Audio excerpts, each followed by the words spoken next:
안녕하세요. Goedemiddag, good evening, and welcome back to my channel. My name is Tianki101, and we are back again to do a little review of the wonderful, the amazing Brandon Sanderson, or rather, Brandon Sanderson's Yumi and the Nightmare Painter, which I must say was a bit of a surprise reading my first Sanderson book because I went into it with the wrong mindset.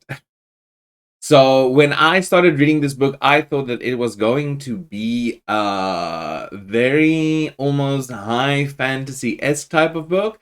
And then it turned out that no, it's not a high fantasy type of book. It is, I would say, a more character-driven book than it is a plot-driven book, in my personal opinion, because you spend so much more time with the characters than you do actually advancing the plot, and you have more internal dialogue between the characters, dialogue between the characters and the inner dialogue of the characters than you do with them progressing the plot. It's only here at the end where the plot really starts to pick up and takes you on this whole other adventure that I really, really did enjoy. But initially, I was thinking about giving it about a 3.5 stars because in the beginning I was not that into it. I was struggling a little bit with the book. Just a little bit. Just a little bit. I was having fun with it, but I was struggling with it a bit until I made that shift. Like, wait, this isn't here. We're not here about the plot. Sanderson, it felt to me like Sanderson was more talking about the characters and wanted you to focus on the characters and not so much on the plot. And once that shift happened in my mind, I was really getting into the story and into who these characters are, what they think, what they feel, and you just start loving these characters and hoping for the best for the both of them. For a happy, happy ending. Did we get a happy ending? Did we? Maybe? Maybe not. I don't know. Okay, well, actually, I do know. Now I'm lying. But we're here for a little review, so let's just start with a summary of what Yumi and the Nightmare Painter is about. In this book, we follow Yumi and the Nightmare Painter. Imagine that. And they are from two different worlds. Nightmare. His name is not Nightmare. I'm lying. His name is Painter or Nariko? Akiro? Ooh, gosh, I forgot his name. But everybody just calls him Painter. He's just known as Painter. That's what he wants to be known as. So we follow him in his dark world. The sun never shines. It's always dark. They've got these helium lights that run throughout the city. And his job is to paint, to scare away the nightmares that surround his city. Then we've got the complete opposite, where Yumi is in a sunlit universe, world, place, area, where the sun basically doesn't stop shining all day, every day, even when you go to sleep, which sounds quite horrible for me, but that is where she lives. And something happens, specifically I want to say something happens with Yumi. Although Painter is not as innocent in this thing, but in the beginning something happens with Yumi and they basically start to invade each other's world. But I'm not going to really try and spoil how this happens. But yes, Painter gets transported into Yumi's world, Yumi gets transported into Painter's world, and they have to navigate and find out why exactly is this happening and how can they fix this. And along the way you meet some lovable characters, some interesting characters. One of my favorite characters is interesting. I'm not going to say anything like that. But the character's name is Design. If you know the book, you know who Design is. I love Design. I loved how Branderson, yes. I loved how Sanderson wrote Design and the way that Design spoke, and it was just one of my favorite characters. Now, the setting of the book, as I mentioned, is in a city, a dark city that is surrounded by this shroud. And I really actually enjoyed how they described the shroud because it was such an eerie feeling reading it and thinking of how I would react if I was living in a city. The only source of lights are these, I think it was like magenta, I think it was like green and magenta helium, I call it helium lines that power the city and light up the city. And then they've got this one big star, moon, planet thing that sheds light on them. And that's about that. Otherwise, it's just a dark, cold city, which, if I remember correctly, Sanderson drew inspiration from some anime, some games, a lot of Japanese and Korean inspirations in this book. And that's just basically a city, just a it really felt like a downtown area city, not the wealthiest city or the area where they live, not the most advanced city where you can live, but a nice cozy downtown area. And then you've got Yumi. Yumi basically lives in this sunlit desert area, which I cannot remember what the name of the place was.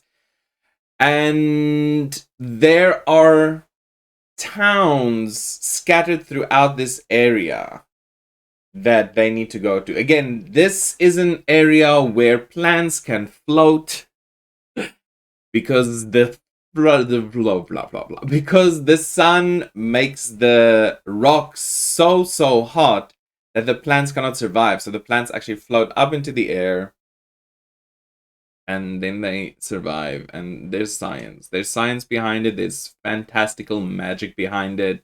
You have to read it to find out. But that's the setting. That's the two polar opposite worlds that you get within the setting. If I'm not explaining it correctly, it's because it is sometimes a little jarring, these new worlds. Trying to describe a world that doesn't exist with my knowledge of a world that does exist is a little bit difficult. And then the plot, moving on to the plot centers around Yumi and Painter having to try and figure out why exactly they are in each other's world. What happened with Painter was he encountered a nightmare, of course, and things just kind of went off the rails from there. I enjoyed the plot actually a lot. And at some points in the book, I did wish that we would get to the plot a little bit faster, a little bit sooner. But diving into the characters was a fun experience. Where with Yumi, she is some sort of medium, this blessed chosen child who can convene and commune with the spirits. And her job is to ask the spirits to grant them favors. If she doesn't do her job, then the world will cease to exist. And people will have problems if she doesn't do her job properly. So one night, she actually gets in contact with the spirit, and things happen. And again, we get transported, but you don't know why. It just kind of happens. And then you need to figure out, why is this happening and how are they going to figure it out? And they do figure it out, of course. The plot goes along, they figure out what's happening. And I really enjoyed how everything in the end, of course, is connected. Everything was so well connected, I feel, that it really kept you going to see. But once these big reveals start to happen, you're like, but how does this world and that world and this and go and then connect, and then it is something. But it was a fun little adventure, a fun journey. That is the best I can do with the plot. It feels like I'm doing such a bad job of trying to explain, because I'm trying to explain. Oh, Maya, my little demonic cat. I'm trying my best to explain it and not give any. I'm trying to make it spoiler free in these little rants, talkings, reviews that I'm doing. We've done the setting, we've done the plot, we're now going to move on to the characters. I must say, I must congratulate, I think that Sanderson wrote such amazing characters, especially with Yumi and Painter. The other characters are not as fleshed out, the side characters, as some books can be, but it is completely understandable. Like I said before, the story is not there for the plot. It's not a plot-heavy book. This is about the characters.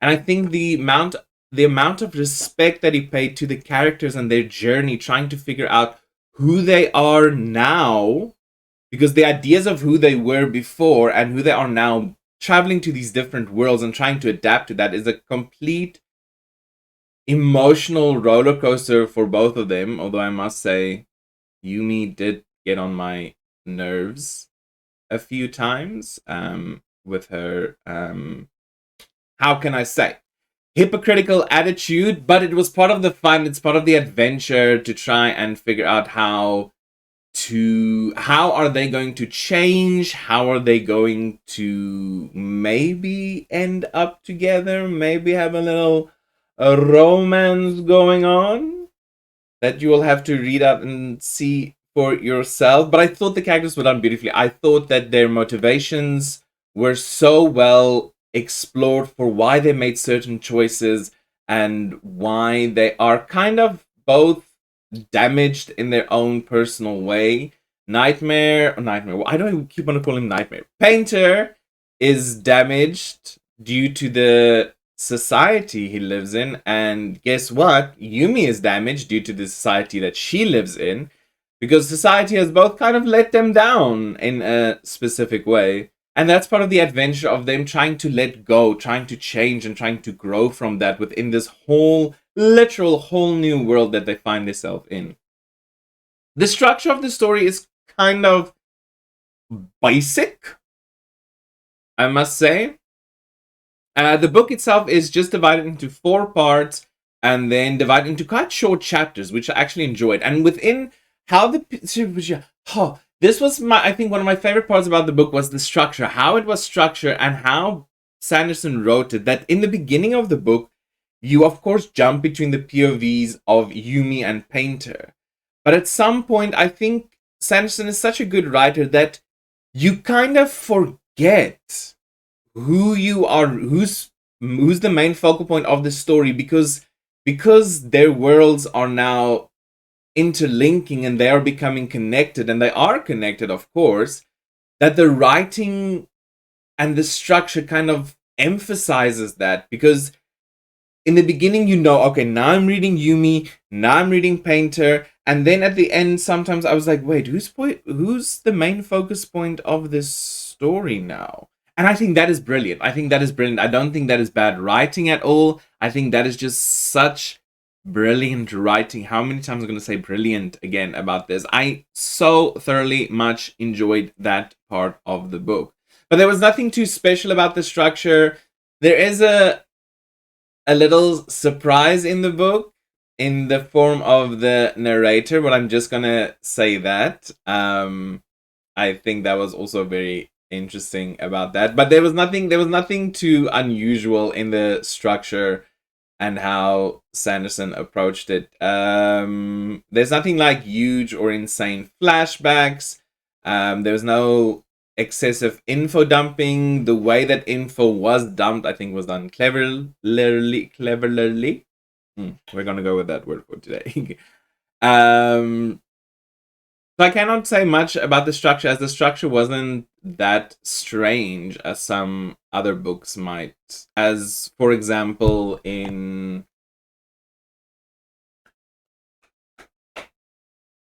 Lonely Castle in the Mirror, where the structure was a bit of a problem. I didn't have any problems with the structure. I think Sanderson did a great job. I understand why he's such a great, acclaimed author. The themes.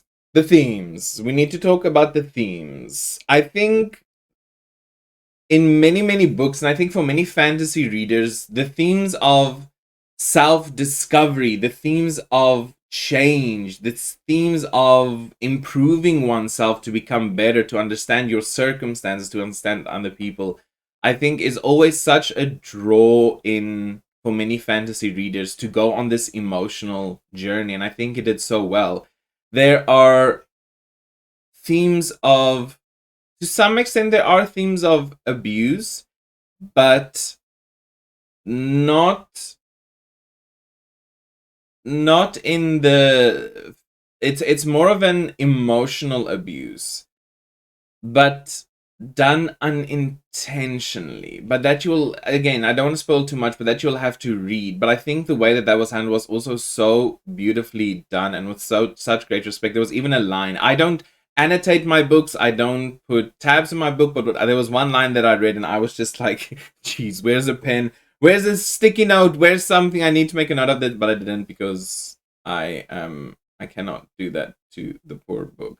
But I think the themes were handled so well. It wasn't too heavy.